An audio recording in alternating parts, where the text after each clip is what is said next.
Ao findar o ano de 2024, a única certeza que eu tenho para dar para vocês é que a coisa não está nada boa para o lado do PT. Não bastando o escândalo daquela matéria da Folha do Seu Paulo que saiu ontem, que eu tenho certeza que todos vocês acompanharam, sobre o Andrei Rodrigues ter produzido o relatório da ABIN e ter avisado o governo federal que alguma coisa estava marcada para o 8 de janeiro e que o governo tinha, sim, ferramentas para impedir aquela tentativa e invasão e depredação de patrimônio público.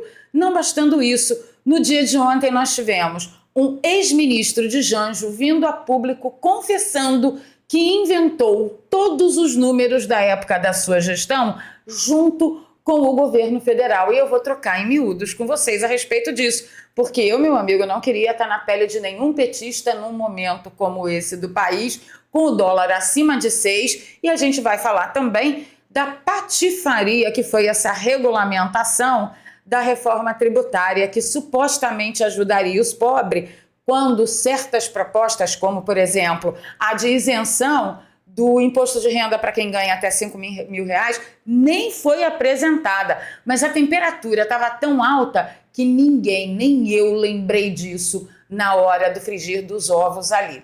Fica comigo até o final desse vídeo que a gente vai trocar em miúdos sobre esses e outros assuntos. Vou pedir o seu like logo agora no início, que ajuda pra caramba o canal. Se você é novo por aqui, se inscreva no canal, ative o sininho, dá uma chance aí pra gente. Se você já é de casa, dá uma revisada aí em tudo que você sabe, né? O preço da liberdade é a eterna vigilância. E se você puder, compartilhe nas suas redes sociais, nos seus grupos de Telegram e Zap, porque isso ajuda muito aqui o canal, tá bom?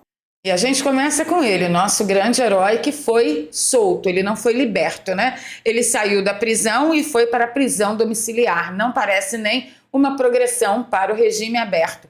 Daniel Silveira foi solto ontem, já está na casa dele, com a sua família, com a sua esposa, com os seus cães. Inclusive o advogado dele, Dr. Paulo, fez um depoimento emocionado ontem à noite na Revista Oeste, agradecendo a todo o apoio que a gente aqui tem dado para essa caminhada, e garantiu que vai partir para os apelos. Afinal de contas, tudo o que aconteceu com o Daniel Silveira é uma grande aberração.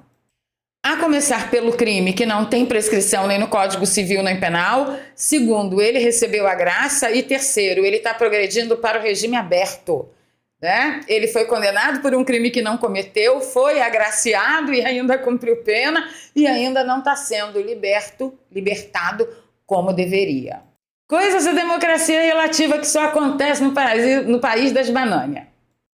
Mas eu confesso a vocês que eu estou muito feliz pelo Natal e Ano Novo que a família do Daniel Silveira vai ter. Por falar em coisas que só acontecem no país das bananas, eu quero falar da patifaria que foi essa regulamentação da reforma tributária, gente. Sem contar que essa regulamentação foi aprovada, primeiro a toque de caixa, segundo, na base dos muitos milhões. Eu cobri aqui para vocês ontem informando que alguns deputados chegaram a garantir 5 milhões de reais de emendas parlamentares, mas tiveram deputados que garantiram até 12 milhões de emendas. Sem contar isso, nós ficamos sabendo ontem também que tanto Arthur Lira quanto Rodrigo Pacheco provavelmente negociaram aí ministérios para aprovar essa regulamentação sem pé nem cabeça. No final das contas, eu quero que vocês lembrem, visualizem aí a peça publicitária quando o ministro Haddad foi até a televisão dizer que ele tinha um pacote de corte de gastos pronto e que neste pacote de corte de gastos estava incluído a isenção do imposto de renda para quem ganhava até 5 mil reais salário. Vocês lembram disso? Pois é. O frigir dos ovos, a temperatura foi tão alta que eu nem lembrei desse detalhe, porque era tanto tiro, porrada e bomba, tanto absurdo que a gente ficou sabendo durante a votação da regulamentação, que eu nem lembrei. Agora, sabe por que eu não lembrei e você também não? Porque a proposta da isenção do imposto de renda para até 5 mil reais de salário não foi sequer apresentado nessa regulamentação. E quem fez uma matéria muito legal sobre isso foi o Bruno Giovanni, né, o blog do BG, que é totalmente petista, mas ele colocou o dedo na ferida, tá? Ele comenta, ficam os super salários, morre a isenção de imposto de renda para os pobres. Aí ele fala da peça publicitária e tal, e ele fala, adivinha o que aconteceu? O governo sequer apresentou a proposta para isenção de imposto de renda. os milicos vão continuar se aposentando mais cedo e os servidores públicos, principalmente o pessoal da justiça, eles vão continuar com os penduricalhos que geram os super salários, que inclusive eu comentei com vocês aqui ontem que eles contrataram lobistas para conversar com deputados para manterem os super salários, tá bom? Essa foi a reforma tributária do pacote de gastos, a regulamentação. É o governo do Janjo multiplicando pobre por aí, porque se ele não multiplicar pobre, meu bem, ele não é mais eleito. E quem falou isso foi ele, não foi eu não, tá bom?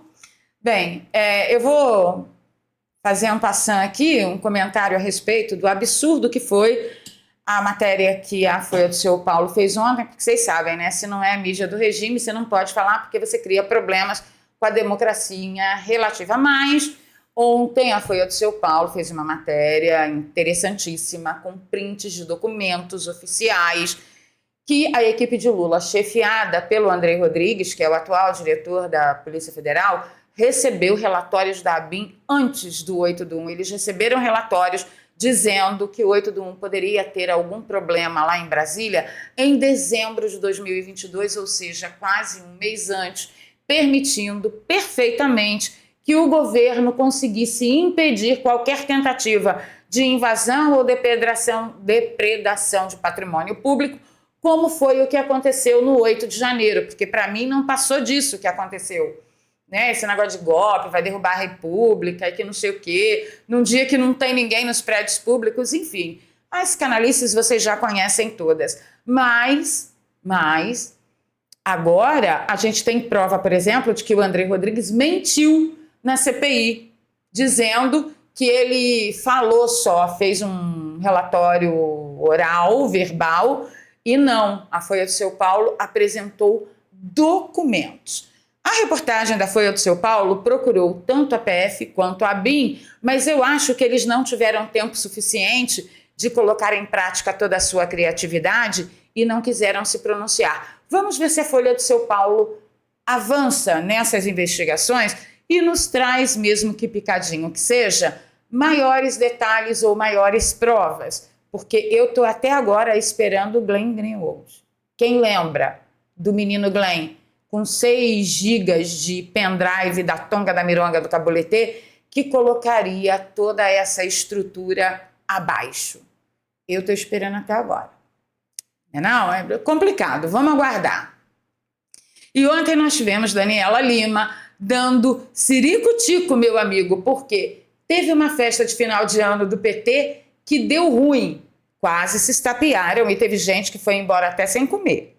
Como eu digo sempre aqui nesse canal, o melhor de tudo sempre é a cara da Daniela Lima. Coisa ali leve. E foram 2 integrantes da cúpula da Fazenda representar a Fazenda para explicar um pouco por que tinha que mexer nas coisas. Gente, azedou o clima, que muita gente saiu sem comer, foi o que me disse a fonte. Figura de linguagem? Pode ser, mas o apetite foi embora. Porque na hora que foram dizer por que precisava mexer no BPC, benefício de prestação continuada, que é pago a pessoas da terceira idade, 60 a mais, né, com dificuldades motoras, explodiu esse gasto, mas são pessoas que ganham pouco. Então vai ter uma mudança no cálculo, que é uma espécie de tentativa de conter um pouco a explosão do pagamento desse benefício e entender se tem gente recebendo ilegalmente. E diz que um dos maiores protestos veio do senador Paim, que também está no PT histórico há muitos anos, dizendo um diagnóstico de que, assim, como é que eu vou justificar isso para minha base? Cadê a história que vai provar que tem gente recebendo isso aqui indevidamente? Qual foi o tom da discussão travada com os integrantes da Fazenda? Então, para você entender, para passar esse pacote do Haddad, o sufoco foi dentro do PT. Chegou um momento em que os 2 integrantes da diretoria, do secretariado do Ministério da Fazenda que estavam lá, ouviram o seguinte: vocês estão demolindo o último pilar de sustentação do governo, que são os mais pobres, que são os que recebem benefício de um governo de esquerda. Mas não porque eles estão acabando com os pobres, mas porque os pobres estão conseguindo enxergar de verdade quem é cada um que representa esse partido das trevas, que é multiplicador de pobre, que quer dar uma banana para o pobre, porque essa sempre foi a verdade do PT. Acontece que agora, com as redes sociais, a gente está conseguindo provar por A mais B que é isso que acontece. O que me espanta nesse exato momento? É isso ter acontecido e a Daniela Lima ter vindo dar o furo. Ela falou que o problema do PT é o petista. Ela falou. Então, por quê?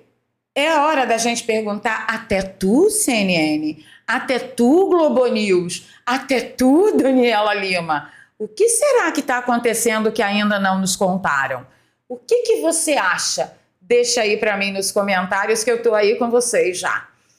A coisa para o PT está tão ruim, tão ruim, tão ruim, que nesse negócio da regulamentação da reforma tributária, 6 deputados do PT votaram contra o pacote de cortes. Os petistas veem redução de direitos e distanciamento de ideais do partido. A Câmara, que fez esforço para aprovar os projetos do governo, na base de muita liberação de emenda parlamentar e na base da negociação de ministério para Arthur Lira e Rodrigo Pacheco.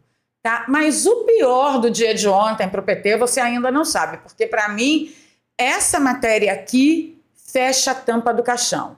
Ex-ministro de combate à fome de Lula confessa mentira. Abro aspas para o ex-ministro, ele disse: inventamos esses números. Fecho aspas. José Graziano Silva, que foi ministro do combate à fome de Janjo, fez essa confissão de invenção de números num seminário que teve da pobreza rural no semiárido do Nordeste. Gente, ele falou com todas as letras. Do que se trata? Na hora de comentar a respeito dos números que eles, né? E por que eu digo eles? Ele, o Ministério do Combate à Fome, junto com o governo federal, que era o Lula à época, eles informavam para a população que 70% do alimento que chegava na mesa do cidadão brasileiro era produzido pela agricultura familiar. E agora ele vem, todos esses anos depois, dizendo que era tudo mentira.